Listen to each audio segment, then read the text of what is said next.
அரிய வகை நோயால் பாதிக்கப்பட்டிருக்கும் குழந்தையை காப்பாற்ற தமிழ்நாடு அரசு உதவிக்கரம் நீட்ட வேண்டும் என பழங்குடியின தம்பதி கோரிக்கை விடுத்திருக்கின்றனர்.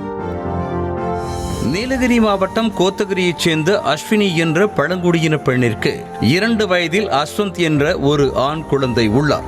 இந்த குழந்தைக்கு திடீரென காய்ச்சல் ஏற்பட்டு மூக்கு மற்றும் காது வழியாக இரத்த கசிவு ஏற்பட்ட நிலையில் மருத்துவமனையில் குழந்தையை பரிசோதித்த மருத்துவர் குழந்தைக்கு காது மற்றும் மூக்கு வழியாக இரத்தம் கசியக்கூடிய சிடிபி எனும் அரிய வகை நோய் உள்ளதாகவும் இதனை குணப்படுத்த 15 லட்சம் ரூபாய் வரை செலவாகும் எனவும் கூறியிருக்கிறார்.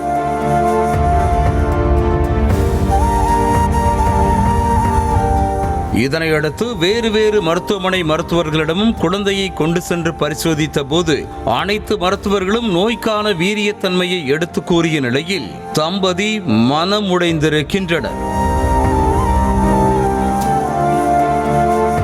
இதுகுறித்து பேசிய குழந்தையின் தாய் அஸ்வினி தனது மகனுக்கு வாந்தி, யூரின் மற்றும் மோஷன் போகும்போது ரத்தம் கசிவதாக வேதனை தெரிவித்தார். என் பையனுக்கு ப்ளீடிங்கில் வாமிட்டு, யூரியன், மோஷன் எல்லாத்துலேயுமே ப்ளீடிங் ஆகுது. நாங்கள் ஃபஸ்ட்டு ஜிஹெச்சில் பார்த்தோம். அங்கே முடியாதுன்னு சொல்லி சிஎம்சியில் கொண்டு போய் அட்மிட் பண்ணோம்.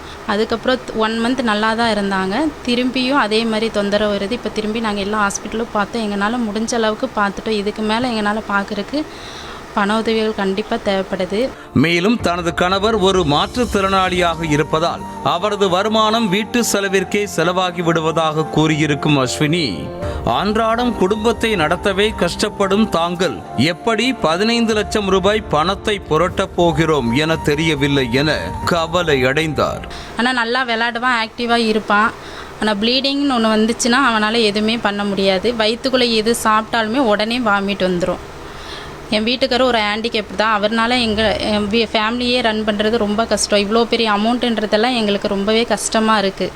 தொடர்ந்து பேசிய குழந்தையின் தாய், மக்கள் தங்களால் இயன்றதை கொடுத்து உதவினால் கண்டிப்பாக தங்களது குழந்தையின் நோயை குணப்படுத்த முடியும் என கோரிக்கை விடுத்திருக்கிறார். அளவுக்கு மக்கள் எல்லாருமே சேர்ந்து என் பையனுக்காக சப்போர்ட் பண்ணுங்க. சிடிபின்ற ஒரு இது சொல்லியிருக்காங்க. ஃபஸ்ட்டு போன் மரம் எடுத்ததுக்கப்புறம் தான் சர்ஜரின்றதை ஸ்டார்ட் பண்ண முடியும்னு சொல்லியிருக்காங்க. உங்களால் முடிஞ்ச அளவுக்கு என் பையனுக்காக எல்லாருமே சேர்ந்து சப்போர்ட் பண்ணுங்கள். நியூஸ் தமிழ் செய்திகளுக்காக செய்தியாளர் பரிமளா.